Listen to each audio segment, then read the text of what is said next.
नमस्कार प्यारे विद्यार्थियों, इस लंच ब्रेक के बाद आपका वापस स्वागत है। हम बात कर रहे थे संधियों की।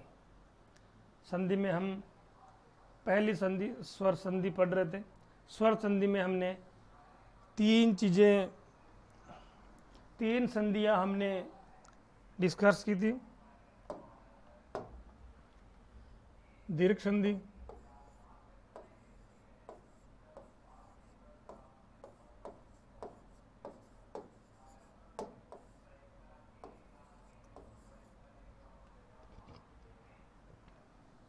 जिस संधि में समान स्वर आकर एक नया विकार उत्पन्न करे या समान स्वरों के मिलने से जो संधि रूप लेती है वह दीर्घ संधि कहलाती है।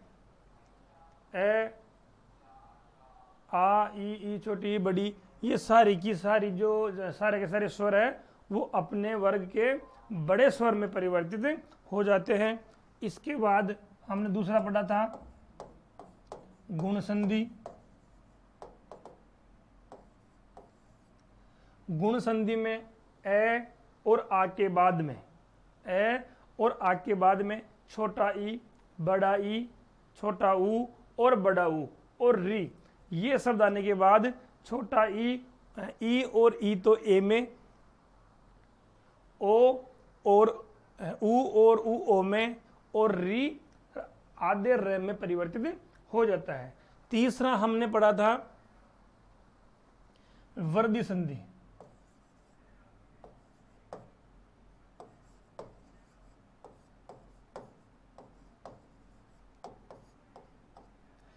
वृद्धि संधि में ए और आ के बाद में ए, आई, ओ और औ ये आए तो ए और आई तो आई में, ओ और औ में परिवर्तित हो जाता है। यहां से लेकर यहां तक एक बार सभी स्वर पूरे हो चुके हैं। इसके बाद में जो अपना चौथा जो रूप है संधि का वो है यण संधि।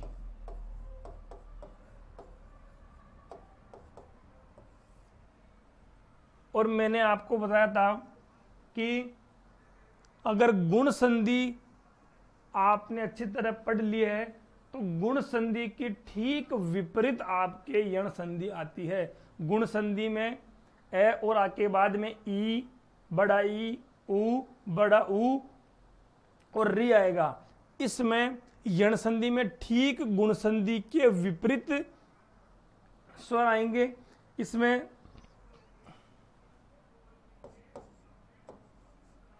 ई, बड़ा ई, ऊ, बड़ा ऊ और री। इसके बाद में कोई भी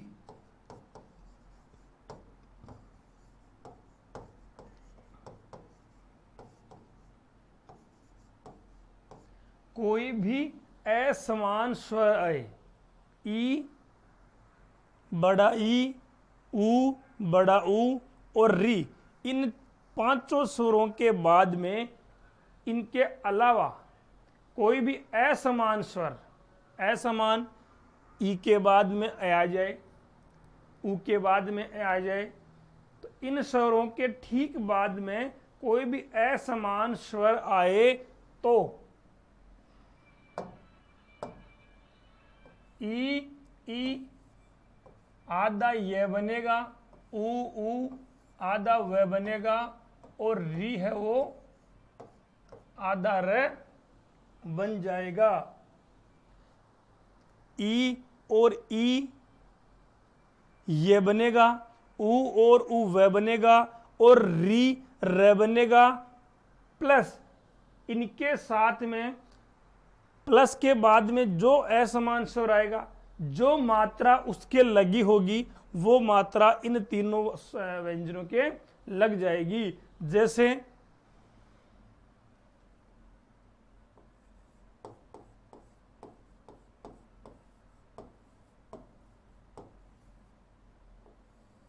अत्यावश्यक,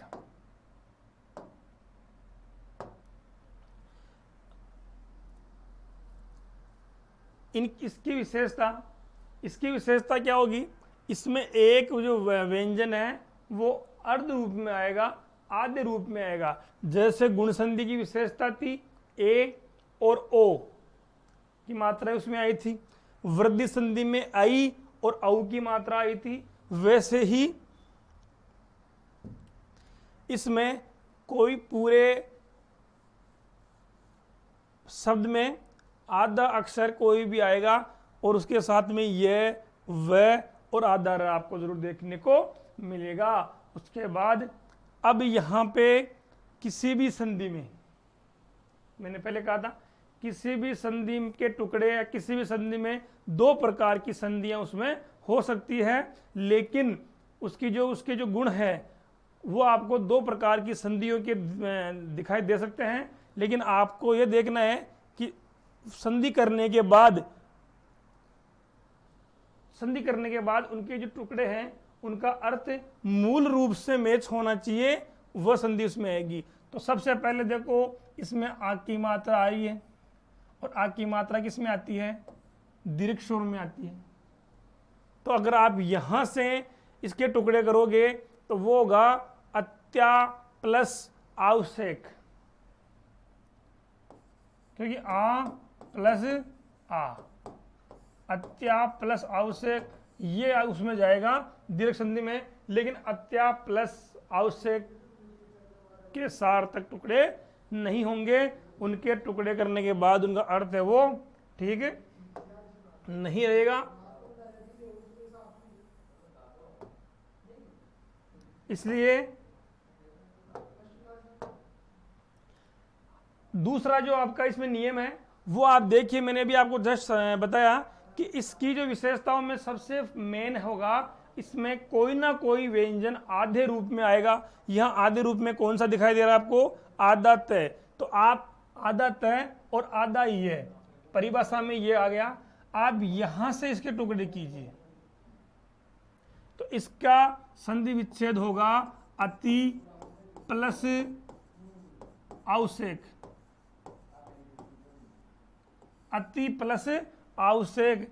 देखो वापस संधि का अपन इसमें विग्रह की जगह इसका पूरा रूप देखेंगे तो इसमें पहले आ रहा है छोटा ई प्लस बाद में आ रहा है आ, और परिभाषा पे जाओ एक बार, मैंने परिभाषा लिखवाया है ई और ई के बाद में कोई भी असमान स्वर है, यहां पे आपको ई दिखाई दे रहा है और बाद में आ दिखाई दे रहा है, दोनों असमान स्वर हो गए और इसके बाद में आते क्या बन जाएगा, ई आधे ये में परिवर्तित हो जाएगा। यहां पे ई और आ ये दोनों की जगह क्या अपना उपयोग करेंगे, ये का अपन प्रयोग करेंगे। इस अति में से छोटे ती को आप ई को बाहर निकालो तो यहां बच गया अतः, और आवश्यक में आपने नीचे ले लिया तो यहां पे बच गया वैशेक, और ई छोटा ई और आ की जगह हो गया ये।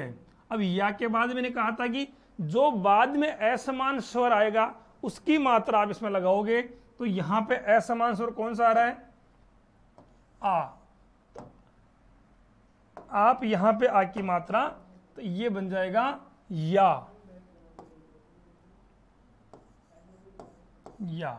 तो अब ये आधा तय में या लगा दोगे तो अत्यावश्यक, ये आपकी संधि यहां पे पूर्ण रूप से होती है। छोटे ती में से ई को बाहर निकाला, आधा तय बच गया, आ को बाहर निकाल दिया, वैसे बच गया, और अब ई और आ मिलकर या बन गया। या को अपनी जगह वापस आप बैठाओगे, आधा तय या में चला जाएगा और ये आपका शब्द बन के सामने आएगा अत्यावश्यक। इसके बाद जो दूसरा है वो होता है अध्यापक। दूसरा रूप लेंगे अपन,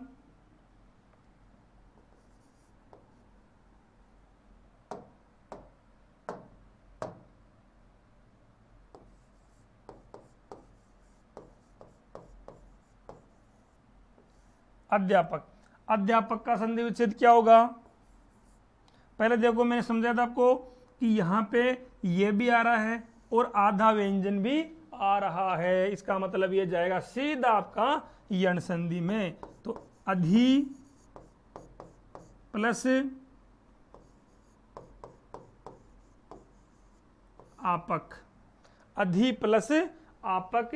अब अधि में यहां जो आप है कौन सी मात्रा है, छोटा ई, प्लस के बाद में ले लो आप आ, ई और आ मिलकर क्या बनेगा, या, क्योंकि ई का और ए का तो बन गया आधा ए आधा ये, और आगे आपके स्वर था आ, तो आ की मात्रा आप यहाँ में जोड़ो तो यह हो गया। यहाँ में आपने ई को बाहर निकाल लिया तो यहाँ बच गया ए और आधा ध, ई और आ का बन गया क्या, या, और बाद में क्या बच गया था, पक, क्योंकि आ को आपने नीचे ले लिया। आधे ध को इसमें जोड़ो क्या बन जाएगा, ये अध्यापक। ये आपका संधि विच्छेद और संधि रूप वापस तैयार हो गया है। इसके बाद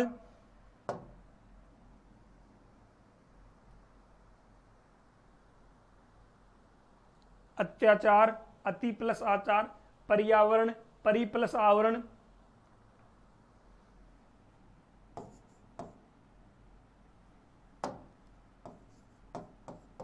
पर्यावरण। अब यहां पर आपको आधा जो व्यंजन दिखाई दे रहा है सामने नहीं है, ऊपर आधे रह के रूप में यहां पर आधा व्यंजन आ गया, तो यहां होगा परि प्लस आवरण, छोटा ई और आ क्या बन जाएगा, या बन जाएगा। ई को ले लिया तो यहां बच गया आधा रह, ई और आ बन गया या, और आ यहां से लेने के बाद आगे क्या बच गया, वर्ण। इस आधे रह को या में डाल दो तो ये आपका रह कहां चला जाएगा, ऊपर, और ये हो गया आपके सामने पर्यावरण। आधा रह आधा व्यंजन आपको इसमें दिखाई देगा। इसके बाद में अगले उदाहरण की बात करूं मैं, ये ई के उदाहरण। अब ऊ पे बात करूंगा मैं, तो ऊ का देखो आप,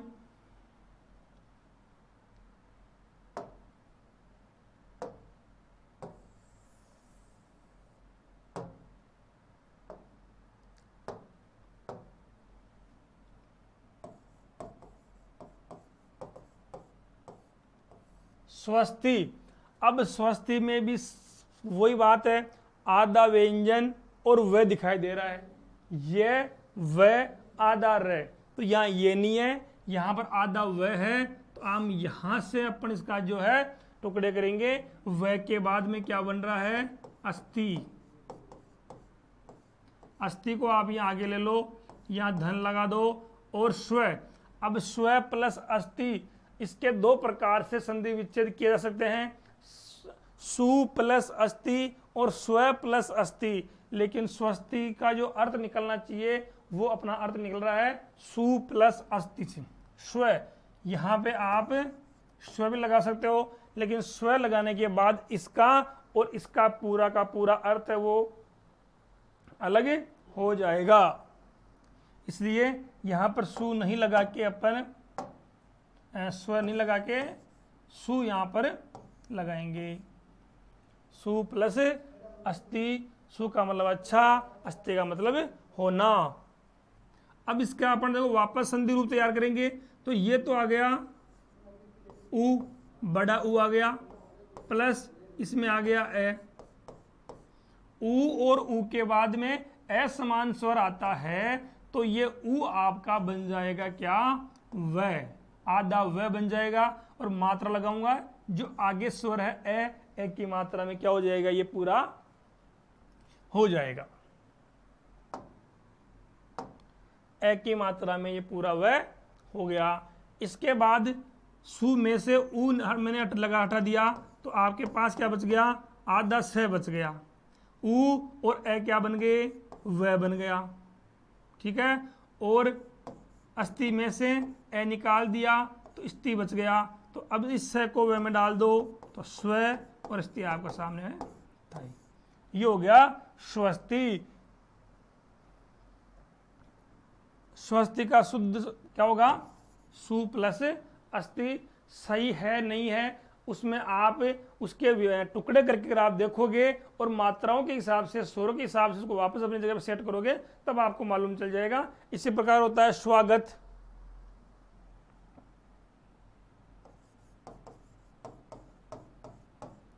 अब स्वागत के भी दो प्रकार के टुकड़े होते हैं, सु प्लस आगत और स्व प्लस आगत। स्वागत किसी सम्मान के लिए होता है, तो स्व प्लस आगत का अर्थ क्या होगा, स्व, स्व मतलब खुद, आगत मतलब आना, खुद आना, वो होता है स्व आगत। लेकिन यहाँ पे अर्थ हो रहा है अच्छे सम्मान के लिए, तो सु मतलब अच्छा, आगत मतलब सम्मान। तो इसका अर्थ होगा सु प्लस आगत, और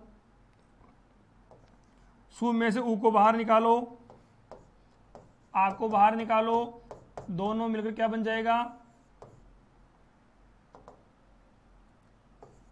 वाह। क्योंकि उ तो बन गया व में, आ की मात्रा आगे लगाते क्या हो गया, वाह हो गया। स में से बड़ा उ निकालते क्या हो गया, ये आधा हो गया। उ और आ मिलकर क्या बन गया, वाह बन ही गया। और आ में से, आगत में से आ निकाल दिया, गत बच गया, तो गत को यहाँ लगा दो आप, तो से इस व में घुसते क्या बन जाएगा, ये स्वागत बन जाएगा। ये आपका संधि तैयार हो गया, सु प्लस आगत, उ और आ, ये मिलकर बन गया आपका या, और सॉरी वाह, और वाह से हो गया आपका स्वागत। एक होता है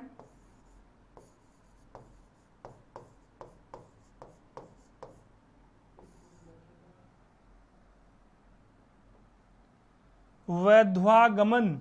ये क्वेश्चन कई बार रीट के एग्जाम में आया था, वैध्वागमन, और यहां पर वैध्वा प्लस आगमन। ज्यादातर बच्चों ने यहां से इसके टुकड़े किए थे, वैध्वा प्लस आगमन, और इसका जो प्रकार बता दिया डायरेक्ट दीर्घ संधि में, क्योंकि आ और ए दोनों मिलकर क्या बन गए, आ। इन्होंने ये गुण तो देख लिया, लेकिन ये नहीं देखा कि वैध्वा प्लस आगमन करने से इसका अर्थ क्या निकलेगा। इसका वैध्वा प्लस आगमन करने से इसका पूरा का पूरा विलोम शब्द में परिवर्तन ये हो गया, इसलिए ये दीर्घ संधि नहीं होगी।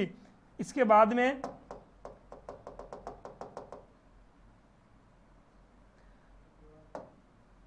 वैध्वा प्लस गमन ना करके अपन इसको, मैंने अभी समझाया कि इसके जो आपको गुण देखने हैं कि पूरे शब्द में आधा व्यंजन आपको मिलना चाहिए, और आधा व्यंजन आपके सामने है आधा ध, तो अपन आधा ध और व से टुकड़े करेंगे, क्योंकि वह किसकी विशेषता होती है, यण संधि की विशेषता होती है।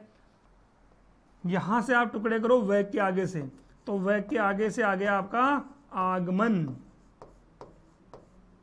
इसका सही संधि विच्छेद होगा वधु प्लस आगमन, और इस पे किसी का भी ध्यान नहीं जाता है। वधु प्लस आगमन, वधु आप, अब इस वधु में से बड़ा ऊ यहाँ पे, छोटा ऊ बाहर निकालो, और आगे मात्रा दी हुई है कौन सी, आ।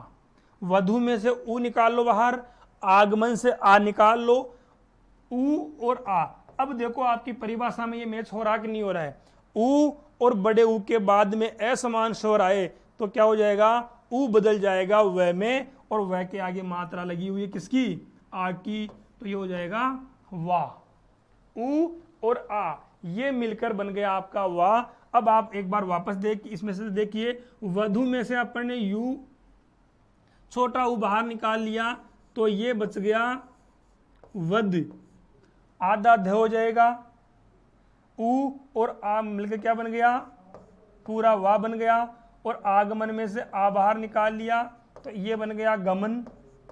अब इसको आप जोड़ो एक बार, तो ये हो जाएगा वैध्वागमन, और ये इसका सही संधि विच्छेद होगा, और ये संधि विच्छेद जाएगा अब किसमें, यण संधि में जाएगा। एक है स्वादेश,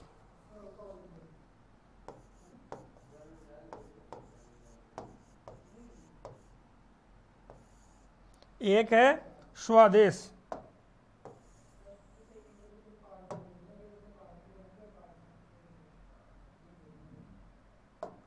स्वदेश में क्या होगा,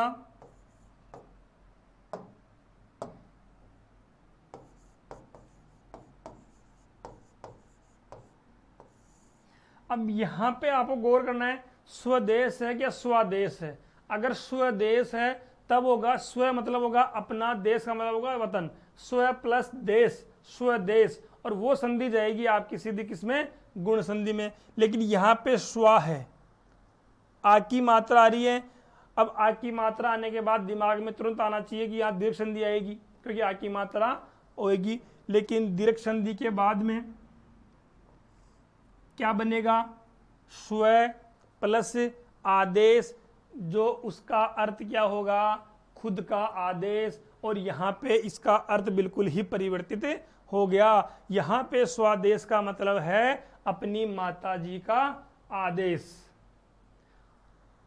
और स्व करने से पूरा का पूरा गलत हो जाएगा, इसलिए ये दीर्घ संधि में नहीं जाएगा। दूसरी विशेषता इसकी कि वह भी आ रहा है और आधा व्यंजन भी आ रहा है। तो एक बार क्यों नहीं इसका यण संधि में आप जाके देखिए। यण संधि में यहां से आप लो स्व, वैसे लो तो वैसे आगे क्या आ गया इसका? आदेश, और यहां धन लगा दो, और सु। यहां पे जो सु है, ये सु आया है माता के लिए। छोटा सु आप लगाओगे वो आता है खुद के लिए, अच्छे के लिए, लेकिन बड़ा सु ये माता के लिए आया है। सु प्लस आदेश, सु में से आप बड़े ऊ को बाहर निकालो, आदेश में से आप आ को बाहर निकालो। ऊ और आ, ऊ और आ के बाद में असमान स्वर आएगा, तो ये ऊ क्या बन जाएगा? वह बन जाएगा, आधा वह। लेकिन यहाँ पे आ की मात्रा होने की वजह से ये क्या हो जाएगा? ये वाह हो जाएगा। ठीक है। अब सु में से आपने ऊ बाहर निकाल लिया, तो यह क्या बच गया? आधा स बच गया। ऊ और आ मिलकर क्या बन गए? वाह बन गए। आदेश में से आपने बाहर निकाल लिया, क्या बच गया? यहाँ बच गया देश। आधा स और वाह क्या बन जाएगा? स्वादेश। तो ये स्वादेश किस में जाएगा? यण संधि में जाएगा। ये आपके हो गए यण संधि में। अब अपन री की बात करते हैं। री का उदाहरण बताऊं मैं आपको।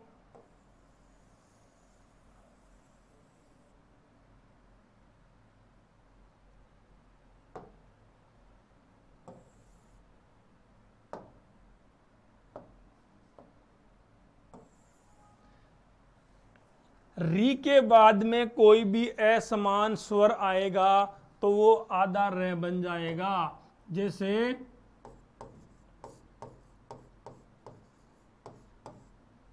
पित्राज्ञा, पित्राज्ञा में आधा देखो त्र अगर कहीं पर भी आएगा तो सीधा आपका यण संधि में जाएगा। पहली बात त्र यहां पे आ रहा है क्योंकि आधा त और पूरा र। मैंने आपको वर्ण विचार में पहले ही बताया हुआ है कि त्र बना हुआ है आधा त और पूरे र से, तो आधा त आ गया तो आप इसमें यण संधि में जा सकते हो। तो यहां पे त्र से आप त्र को छोड़ के आगे क्या बनेगा? आज्ञा। और आज्ञा निकालने के बाद क्या बच गया? आ इधर निकाल लिया तो इधर बच गया पितृ आज्ञा। कई बार बच्चे क्या करते हैं, ये पितृ प्लस आज्ञा, त्र और आ की मात्रा पितराज्ञा हो गया, लेकिन ये पता नहीं किया आपने कि वो जो पितृ में जो मैंने त्र लगाया है वो किसी प्रकार का शुद्ध शब्द है ही नहीं। इस पितृ का अर्थ कुछ भी नहीं होता है, इसलिए ये आपका पितराज्ञा में नहीं आएगा।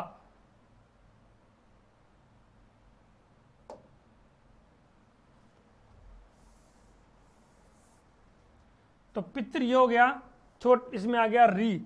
अब मैं इसकी बात करूं, अब मैं इसका एक बार संधि का मैं वापस रूप तैयार कर रहा हूं कि पितृ, पितृ में से इसमें री को बाहर निकालो और यहां से आ को बाहर निकालो। पितृ में री, री के बाद में कोई भी असमान स्वर आए तो क्या बन जाएगा? आधा र बन जाएगा। और आधा र बनने के बाद यहां पे आ रहा है तो ये क्या हो गया? ये हो गया आपका पूरा र। पूरा र करने के बाद आ की मात्रा ये हो गया र। अब इसमें से जो हटाया आपने वापस देखो, पितृ में से री हटा दिया तो ये बच गया पी और आधा त, क्योंकि रे आपने री आपने जो ना पिक्चर में जो री था वो अलग कर दिया, तो यहां बच गया पी और आधा त, री और आ मिलकर क्या बन गया रा, और आज्ञा में आ गया तो इधर क्या बच गया घ्या। अब यहां देखो आधा त और रा, तो ये आधा त और रा क्या बन जाएगा त्रा घ्या। ये हो गया आपके संधि पित्राघ्या, ये यण संधि आपकी हो गई है। इसके बाद में और आता है मात्रानंद, पित्राज्ञा हो गया, मात्रानंद मात्र प्लस आनंद, मात्री, मात्र नहीं मात्री, नीचे री की बिंदु लगानी है। भात्र अनुमति, भात्री प्लस अनुमति, भ्राता की अनुमति, भाई की अनुमति, पित्राज्ञा पिताजी की आज्ञा। इसके बाद में अगली संधि है आपकी अयादी संधि।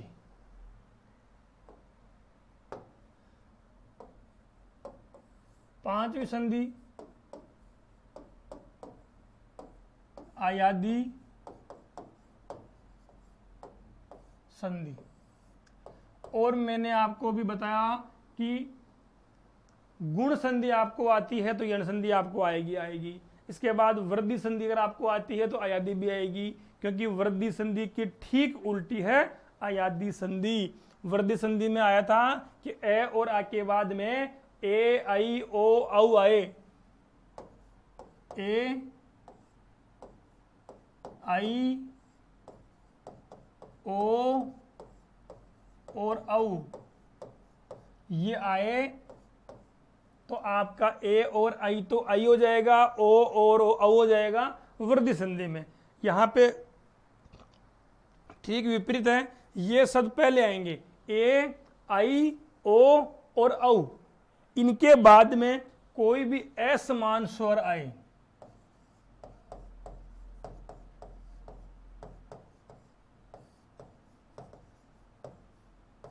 कोई भी असमान स्वर अगर आते हैं तो आपका वो यण संधि में जाएगा।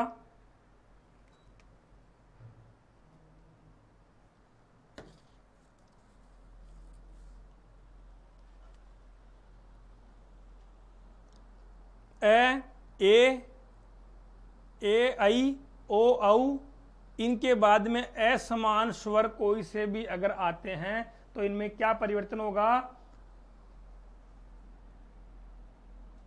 ये तो बन जाएगा अय, ये बन जाएगा आय, ओ बन जाएगा आऊ और औ बन जाएगा आओ।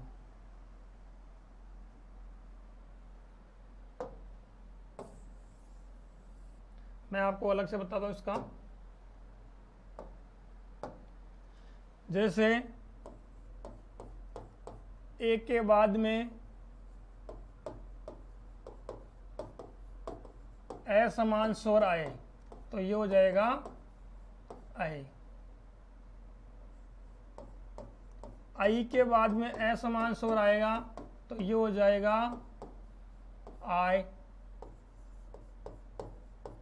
ओ के बाद में असमान स्वर आ गया तो ये हो जाएगा औ, और ओ औ, औ के साथ में असमान स्वर आ गया तो ये हो जाएगा आओ।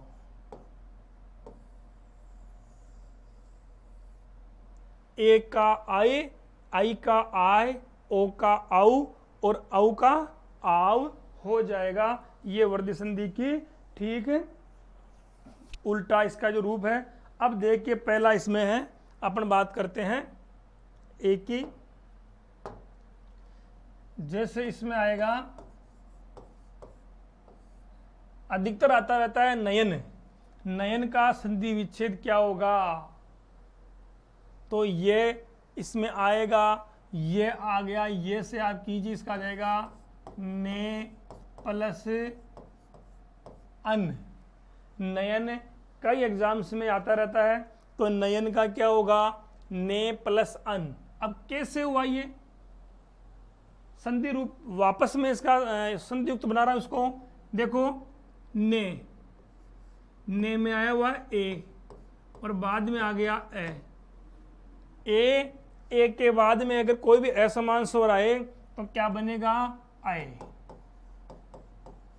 ये बन गया आए। अब इस ने में से मैंने ए को बाहर निकाल दिया तो यहां क्या बचा? आधा न। ए तो बाहर निकाल दिया, क्या बच गया? यहां बच गया आधा न और ए और ए, ये दोनों मिलकर क्या बन गए? ये बन गए आए और न अपने बाद में है ही। आधे न में ए मिला दो, क्या होगा? आधा न में ये मिलते ही न हो गया पूरा, ये बाद में है ही और ये हो गया नयन। नयन का सही संधि विच्छेद हो जाएगा ने प्लस अन। इसी प्रकार नायक,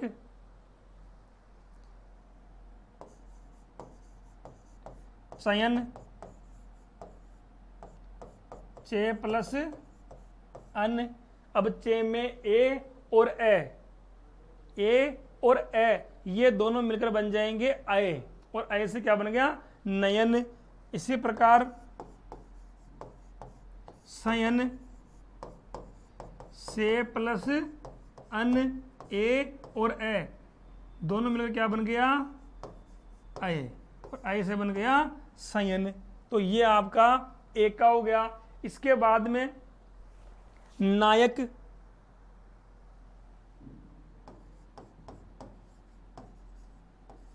ये और वह दो जगह बताए थे मैंने आपको। एक तो बताए थे मैंने आपको यण संधि में, लेकिन यण संधि का एक तरीका ये बताया था कि इसमें ये और वह के बाद जस्ट पहले कोई व्यंजन आधा आएगा। यहाँ पे कोई भी व्यंजन आपको आधा दिखाई नहीं दिया, इसलिए यह जाएगा आपका अयादि संधि में। नयन, चयन, सयन और नायक। अब नायक का होगा ने प्लस अक। कैसे हुआ? देखो, इस ने में क्या है? आई और इसमें है ए। आई और ए क्या बन जाएगा? आय। आई और ए समान स्वर क्या बन गया? आय। तो ए और ए बन गया आय। ने में से आई निकाल लिया तो क्या बच गया? आधा न। ए और ए क्या बन गया? आय और अक में से ए ले लिया तो यहां बच गया क। इस न आधा है तो इसमें आ मिलते ही क्या बन जाएगा? पूरा ना हो जाएगा और यक। ये हो गया नायक। इसी प्रकार होता है पावक, पो प्लस अक पावक। गायक, गे प्लस अक गायक। ए का हो जाएगा अय और आई का हो जाएगा आय। इसके बाद में है पवन।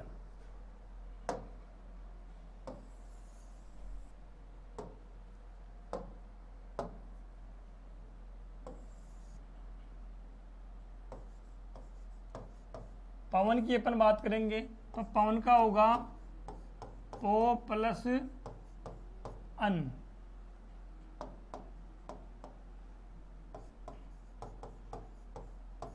पो प्लस अन।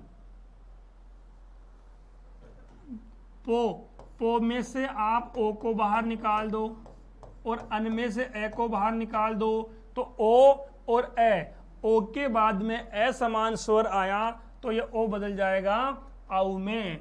यहां लिखो आप आउ। अब पो में से ओ को बाहर निकाल दिया, क्या बच गया बच्चों? आधा पै बच गया। ओ और ए क्या मिलके क्या बन गया? आउ बन गया और न बाद में है ही। पै में ए निकाल डालो तो ये बन गया आपका पवन। और पवन का होगा पो प्लस अन, जो अयादि संधि में सीधा जाएगा। इसके बाद अगला उदाहरण इसका पवित्र। पवित्र का क्या होगा? पो प्लस इत्र। पो प्लस इत्र, पो का क्या हो, पो में से स्वर बाहर निकालो तो बच गया ओ, और ई में, इत्र में से ई को निकालो तो ये बच गया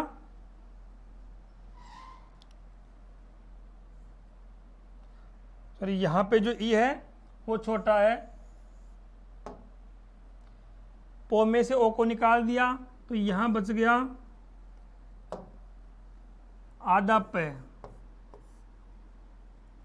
हाँ, ओ और ई, ओ और ई क्या बन गया,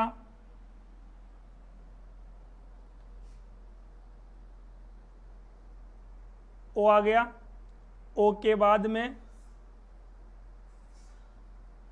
औ,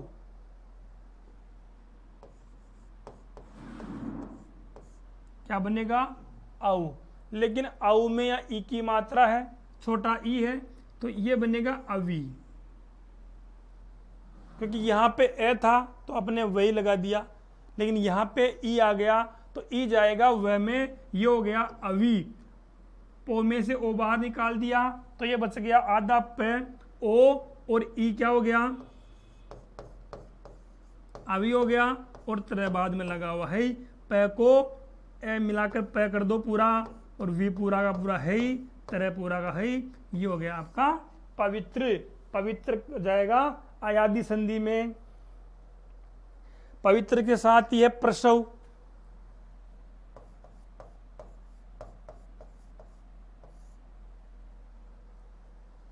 प्रसव।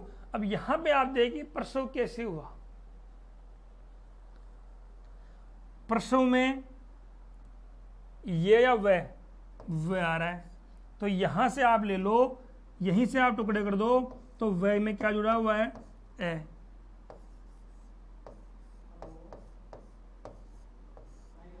परसो प्लस ए, ओ का ओ और ए क्या बन जाएगा, ओ के बाद में आने से क्या बनेगा, ये औ बन जाएगा, औ हो गया, ठीक है। और परसों में से, सो में से ओ निकाल दिया तो ये क्या बचेगा, आधा से बच जाएगा, और औ है ही, तो ये हो गया आपका प्रसव। प्रसव भी अयादि संधि का उदाहरण है। इसके बाद में धावक,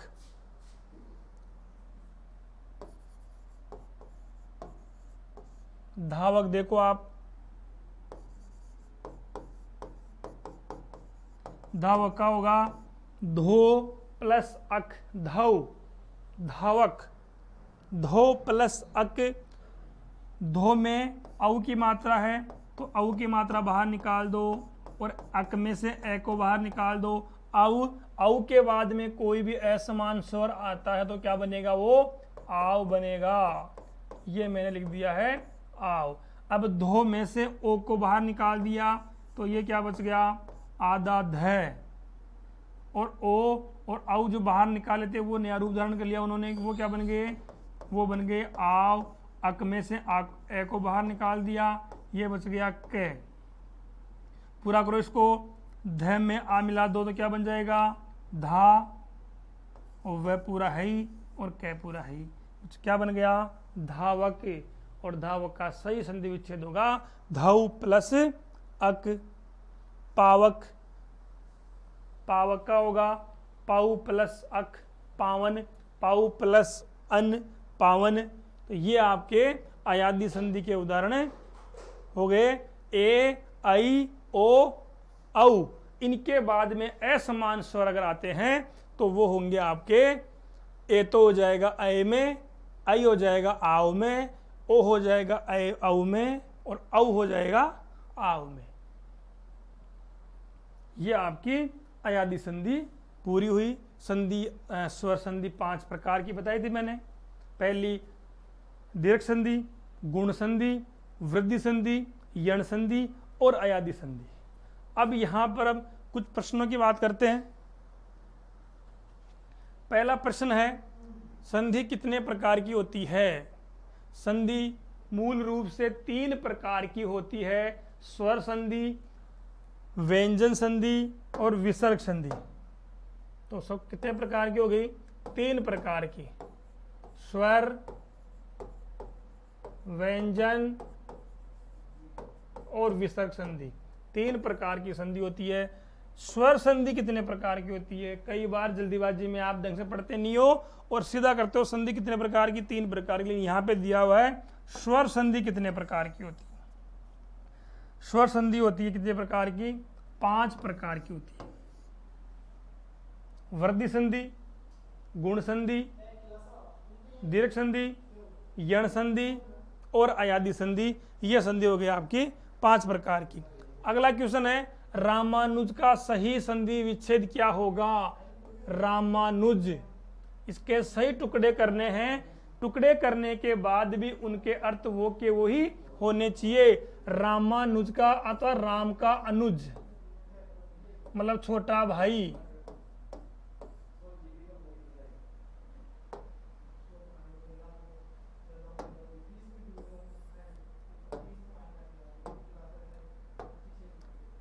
छोटा भाई।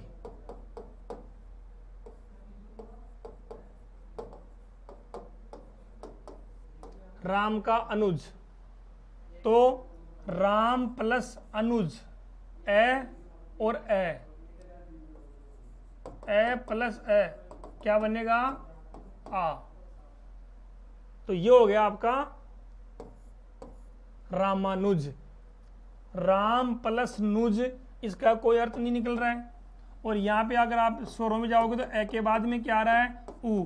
ए के बाद में अगर उ आता है तो वो ए आ ई उ के उ आ गया तो ये क्या बनेगा? ये बनेगा औ।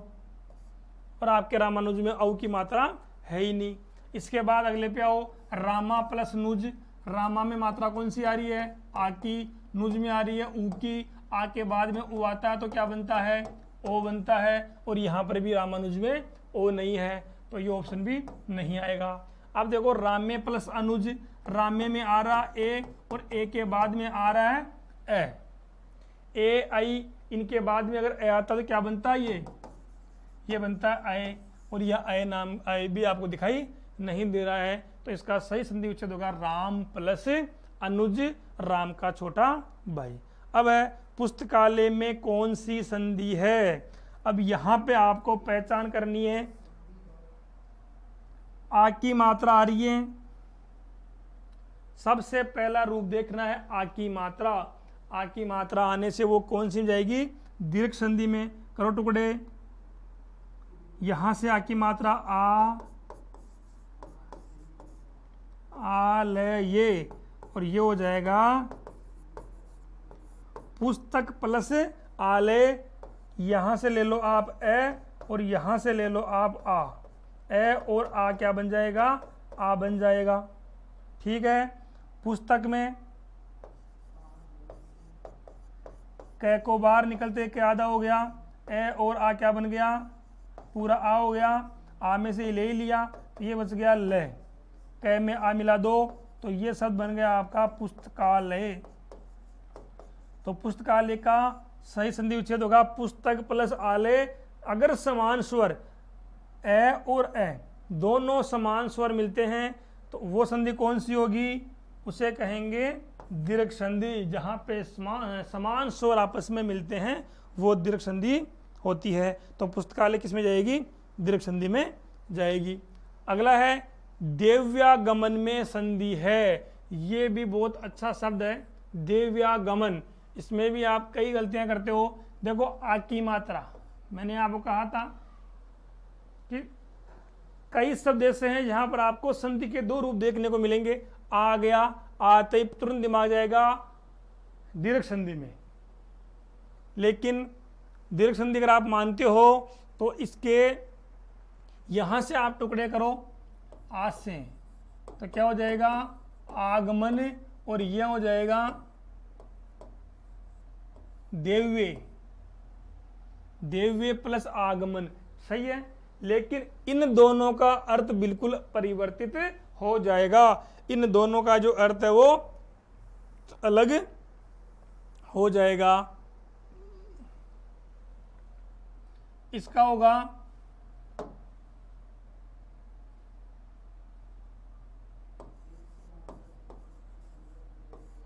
देवी प्लस आगमन। देवी प्लस आगमन वो होता है दिव्यागमन। अब ये सही है कि नहीं है, इसके भी अपन जांच करते हैं। यहाँ पे आ रहा है बड़ा ई और यहाँ पे आ रहा है आ। ई, छोटी ई, बड़ी ई, ए, ई, ऊ और री, इनके बाद में कोई भी समान स्वर आता है तो ई बदल जाएगा ये में। किसमें? ये में बदल जाएगा और आ की मात्रा आने से ये या हो गया।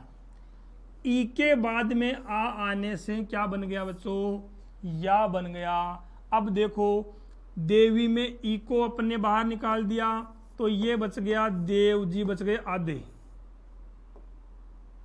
वी को बाहर निकालते क्या बच गया? आधा व। ई और आ को बाहर निकालते ये बन गया आपके या। आ को बाहर निकालते ये क्या बन गया? गमन। देव या गमन।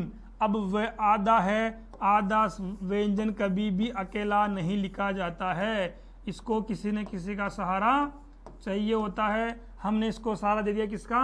ये का। आधा व्यंजन अपने अगले व्यंजन को सहारा बनाता है तो आधा वह जाएगा या में और ये आपका शब्द बन गया दिव्यागमन। इसका मतलब अपनी संधि ठीक है।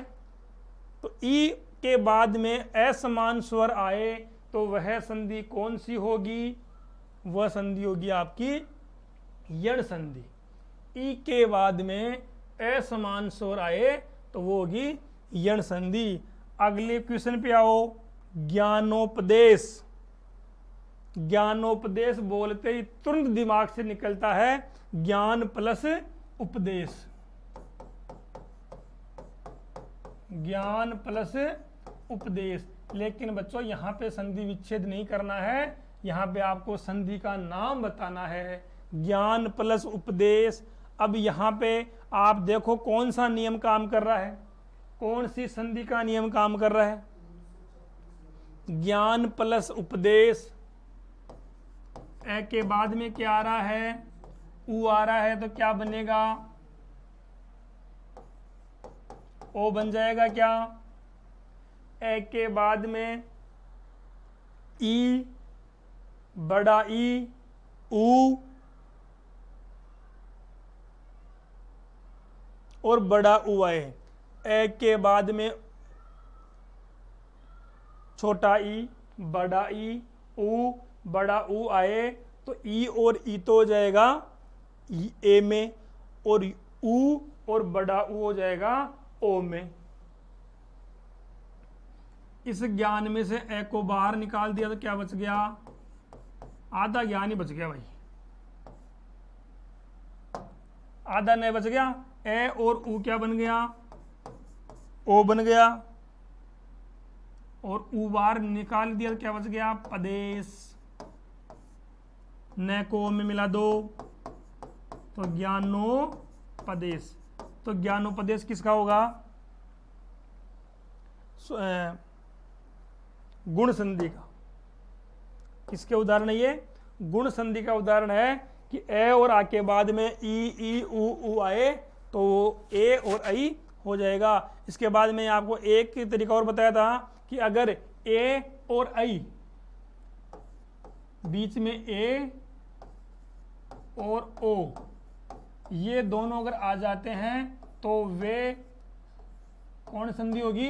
गुण संधि होगी। और अगर ए आई और औ अर्थात ऊपर अगर दो मात्राएं आती है तो वो हो जाएगी आपकी वृद्धि संधि। तो यहां पे पहले आपको एक मात्रा दिख रही है, सीधी ये आपकी गुण संधि में जाएगी, आपको इतना दिमाग लगाना ही नहीं है। देव्यागमन जहां पे आधा व्यंजन आएगा वो आपकी गुण यण संधि होगी। जहां पर आधा व्यंजन के बाद में ये और वह आ जाए वो सीधी आपकी यण संधि होगी। अगला क्वेश्चन है 1+1, ये क्वेश्चन भी कई बार आता है। 1+1, इसका आप करते हो एक एक, वो एक एक होता है समास विग्रह में। यहाँ पे संधि की बात कर रहे हैं 1+1, तो यहाँ पे आप देखो इस क में क्या आ रहा है, ए आ रहा है, और ये क्या आ रहा है, ए आ रहा है। एक के बाद में क्या आए, ए आ जाए, तो ये क्या बन जाएगा, आई बन जाएगा। ठीक, देखो आगे, कै को बाहर निकाल, ए को बाहर निकाल दिया तो आधा कै बच गया, ए और क्या बच गया, ए बची गया, और इसमें ए नीचे ले लिया आपने तो कै बच गया। अब कै में ए जोड़ दो, आई जोड़ दो, तो ये हो गया एक एक, और एक एक किधर है, ये इसका उत्तर हो जाएगा। अब है किस समूह में यण संधि सहित शब्द है। देवेश्वर, प्रत्युपकार, नद्युमूर्ति, अन्वित, संख्युच्युत, न्यून, पित्रानंद, यद्यपि, षडानंद, मात्रानंद, नद्यर्पण, देव्यार गमन। ये शब्दों में से आपको बताना है यण संधि सहित की जगह रहित आएगा यहां पे।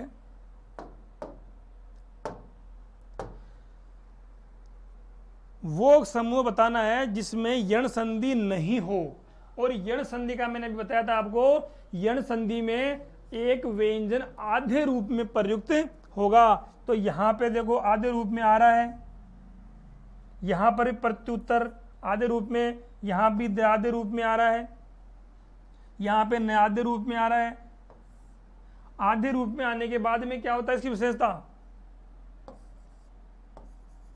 एक अक्षर आधा और आधे बाद में आएगा ये और वह, ये आए, तो इसमें वह के बाद में ये आ रहा है, तय के बाद में ये आ रहा है, दे के बाद में ये आ रहा है, न के बाद में वह, आधे ख के बाद में ये आ रहा है, आधे के बाद में ये आ रहा है। पित्रानंद, पितृ, इसमें भी आ रहा है आधा तय और रह, ऋषि वाला जो मैंने बताया था आपको, इसमें द के बाद में ये आ रहा है। षडानंद, षडानंद में कोई भी आधा व्यंजन नहीं है। मात्रानंद में ये हो गया, नद्यु में ये हो गया, और देव्यागमन में ये हो गया। तो यहाँ पर आपका एक ही शब्द ऐसा है जिसमें कोई भी आधा व्यंजन नहीं है, और ये और वह भी नहीं है। तो ये आपका जो उदाहरण है वो क्या होगा, यण व्यंजन, यण संधि का नहीं है। ये आपके स्वर संधि पूरी हो चुकी है। स्वर संधि आपको अच्छी तरह से पढ़नी है, उदाहरणों को अधिक से अधिक हल करना है, और हल करने के बाद उनके उत्तर की जांच भी करनी है कि सभी मात्राओं के मिलाने से वो संधि, जो वो शब्द या वो संधि उस रूप में जा रही है या नहीं जा रही है। और अधिक से अधिक इनको आपको जो उदाहरण है वो आपको अच्छी तरह से देखने हैं।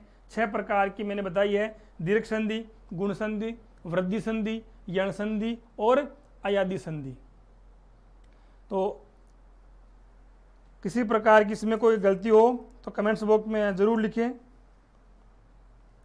और अगली जो संधि है व्यंजन संधि और विसर्ग संधि, वो आपको अगले वीडियो में, अगली क्लास में आपको वो समझाई जाएगी।